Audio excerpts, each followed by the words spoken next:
There were times then there was not much food on the table. I had nothing, but I gave everything I had. It was very difficult because my brother and I both were having mortgages and everything to pay, the bills to pay. He used to do the labor work, and I used to travel with the boys. I take them to the county matches and all that. Somebody said Uncle Munir can turn a donkey into a horse. Then somebody said to me, he said if you want your son or daughter to play cricket at a high level, go to Munir Ali.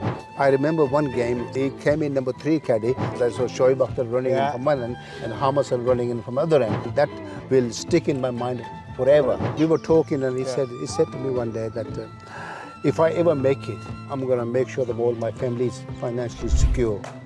And he's kept to his words, In those days, there was a lot of rumors about terrorism. We had that things happening here and everywhere, terrorism and all that. Change in his personality. Growing beer, reading namaz, reading this. One side was cricket, other side was Islam. He's achieved all the goals. He's taken a hat-trick in the Test cricket. He scored 100s in Test cricket. He scored 100 in the one-day internationals, and T20 he scored 100s as well. And I still believe that he's good enough to play any level at the moment.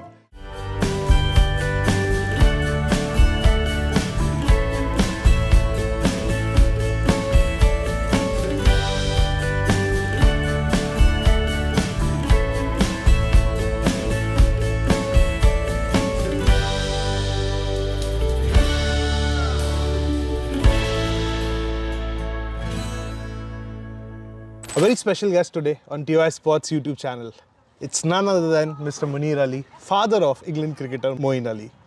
In the backdrop, his grandsons are playing a game of cricket. Not too far away from here, his another grandson is playing a game of cricket. In not so much time, his son will be coming here to watch some cricket. Cricket runs through your family, sir. Playing cricket in this part of the world, being witness to the journey of Moeen Bhai from such a young age. How has it been when you look back? I started playing cricket at the age of maybe 15. The first league match that I played was 1971. So I played as a batsman who bowled as well. My journey carried on playing, and obviously the kids were born and they came to watch us, and we saw some talent in Kabir Ali. So we took him to the trial for the county under 13 level, and he got in. And after 2 years, he showed great signs. And then my eldest son, Kadir Ali, he followed the footsteps, and they both started playing county cricket at a younger age. And that's how it actually started. And then came Moeen and my younger son, Omar. And Moeen obviously was very talented from the age of 8-9-year-old. He could play the shots that not many other guys can play at that age group. That's how the journey started. Then I retired in 2001. I set up my academy in 1997, 97, and that's the boys came through slowly. So it's been a great journey, it's been a long time, 20-odd years. Before we started recording, I mentioned I went to your old neighborhood. I saw the mural of Moeen Bhai there, the park, the Stonely Lane, the sweet shop. How was it growing up in that part of the world? Because I kind of felt a certain corner of Delhi when I went there, because the lanes they were selling chicken on the road, watermelons were being cut. Every second shop was a barber shop, and no wonder your moustache is so on point. So was it something which you picked up there? How was it living up there? We lived on just 2 doors away from the Milan sweet shop. And Moeen was always in and out of that shop. They were buying samosas and everything else. He went to Nelson Mandela School, which was just around the corner. I saw that. And then the park, the little thing, the area that they had, they used to play every evening. All my sons used to go there after school, and they used to have a competition in the area. All the boys from the area used to come and all that. And then because my boys were playing county cricket, Kabir was playing, Kadir was playing, Moeen was playing, Omar, they all playing county cricket. A lot of other youngsters were inspired by them. You were the most famous family in the neighborhood. Is that safe to say? In that sense, yes, sporting sense, yes. Everybody knew us because I used to play cricket. My brother played cricket, so we had it was in our genes by now. There were times then there was not much food on the table. But I gave everything. I had nothing, but I gave everything I had. Food for my boys, and it was expensive. You're traveling from one city, other city, petrol, car, everything else. It was very, very difficult. My brother and I both couldn't work. And both were having mortgages and everything to pay, the bills to pay. So one of us, he used to do the labor work, and I used to travel with the boys. I take them to the county matches and all that. To That's why I set up my own academy, Yeah. coaching school. Just to get financial just independence. financially to help me to sort of, become a bit more easier Yeah. traveling and all that. Moeen bhai, Kabir bhai, Kadir bhai, everyone knows the Ali household now. Who are you for them in the Birmingham neighborhood? If I may ask, are you the Ali uncle? Are you the Ali chacha? Everybody calls me uncle. Okay. Everybody calls me uncle, yeah, and everybody knows me. Is it because of the moustache? I actually shaved them up a little bit, trimmed Okay. them. Last week, if you've seen me, with massive hair and my big moustache and all that. What's the inspiration behind the moustache, if I may ask? I always had a moustache. Always There's had. only a few years that I shaved it off, Okay. but I always had the moustache. Do you come across as the person who can make a cricketer just by touching them, because you have kids, you have grandkids, you're shaping everyone into a cricketer? How do you do that? Somebody said once that Uncle Munir can turn a donkey into a horse. Somebody said to me, he says if you want your son or daughter to play cricket at a high level, go to Munir Ali. Yeah, he knows all the tricks. Yeah, Alhamdulillah, I believe that I can do that. I've turned few players who didn't know which side of the handle to hold, the bat, yeah, and they played county cricket. So I have this nag and I have this. How do you do that? Sorry? What do you look? I look at the technique, right? Okay. Yeah, my aim always been, even with my own, you learn the technique first. Yeah. You got to be, your setup has to be very strong, your base has to be very strong, and you play within that box, yeah?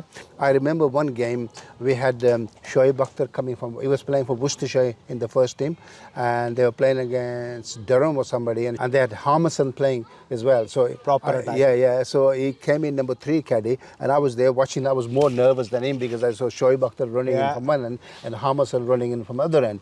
And he got 37 or 38 in that match, batting at number 3, and that will stick in my mind forever. You see two great international bowlers, bowling at your son, and he's only 18-year-old then. Yeah, so Skaddy was only 18-year-old then. You shaped Moeen Ali into a cricketer, but when he started playing cricket at that highest level, how much cricket did you discuss then? Like when he was actively playing, would you give him a call at the end of the day? I'm Moeen, the front foot. Yeah, I always said you play the ball and not the bowler. Okay.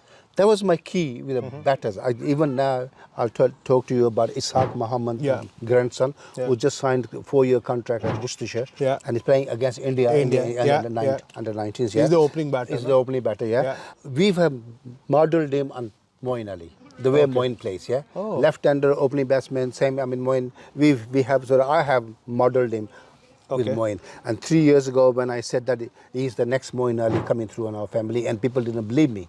Even the county, when I said, isn't that bit too much? I said, no, you watch and see. I'm going to model him on Moeen Ali, And now, he's the way he plays. I was listening to the commentators yesterday or the day before when he's playing, and they said that you can see somebody else in there. Young Moeen Ali, the way he plays and the way he plays off his pads. So you literally walked the talk there. Yeah. So it's good, You just mentioned that growing up, there was a lot of difficulties putting food on the table. Then followed Moeen Bhai's journey, making money probably where there's no tomorrow. You don't know where the money is coming from, but there's so much money coming in. Playing the IPL, playing with a franchise like Chennai Super Kings, MS Dhoni, Stardom, Gaze and everything. What did that period mean to you and the family, getting so much financial inflow and so much security for generations to follow? Probably? When Moeen was sort of growing and getting into, when he became professional cricketer here at the county, we were talking, and he said to me one day that if I ever make it, I'm going to make sure that all my family is financially secure. Okay. And he's kept to his words, He helped me with my house and a mortgage. He helped his brothers, he's helped his sister, he's helped his uncle. Every member of the family, he's helped them financially to secure their houses and everything. So, it's kept his word and everything. And, I hope that God give him more the way he's done. He gives charity.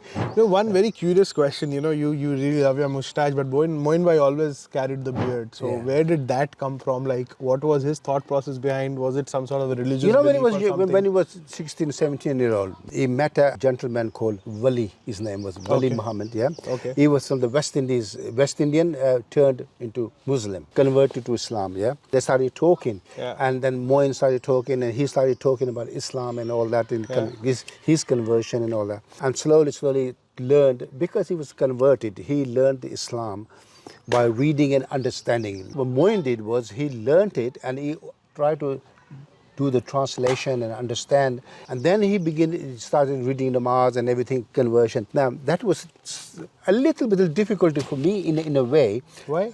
It would be because, you know, in those days, there was a lot of rumors about terrorism here, that things are happening here and everywhere, terrorism and all that. My mind was focused on his sport.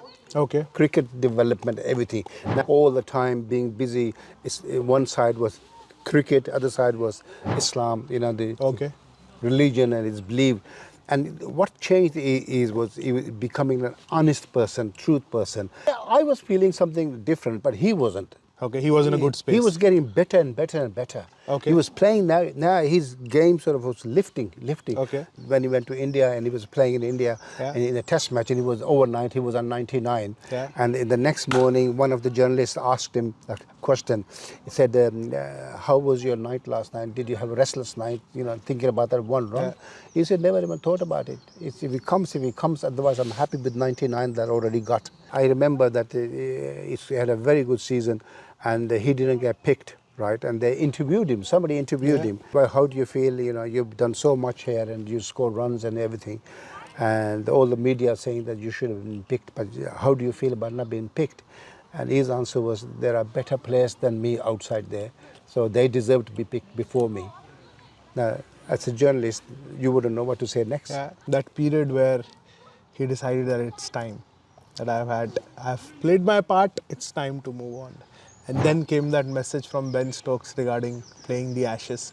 So when those messages came, did he discuss with you, Dad, what am I supposed to do? He rang me actually. He rang me and he said that Ben Stokes have asked me to play. I said, what a great opportunity. Yeah. I said, Moeen, you're in England. You're playing summer cricket here. It's an Ashes, the biggest series and it's home series. Yeah. And they want you to play. And I think that you still have that, you know, you can still play. And he played, he played. So the one thing that through his journey, right, that I always talk about even to the guy there, why did he bat at number 8? To accommodate other people. Yeah. He could have played as an all-rounder. He could have played as a batter or bowler. You reckon that is how MS Dhoni used him probably the best in during the CSK days? He used to send him at number 3. With the bat. He was sort of a sacrificial lamb, made a sacrificial lamb of him, batting at number 8. They had somebody could have batting at 6 or 7 and also bowled, and they could have had another guy to come in to bowl spin if they wanted to, but there was nobody else as good as him in the country at that time. So that was Uncle Munir of Birmingham, who can turn donkeys into horses, who can turn anyone into a cricketer, and that's what he did with his kids. That's what he's doing with his grandkids, and he continues to live a life which is full of gratitude. Thank you so much, Thank you very much, Mr. Munir. It was lovely speaking to you. Lovely talking to you.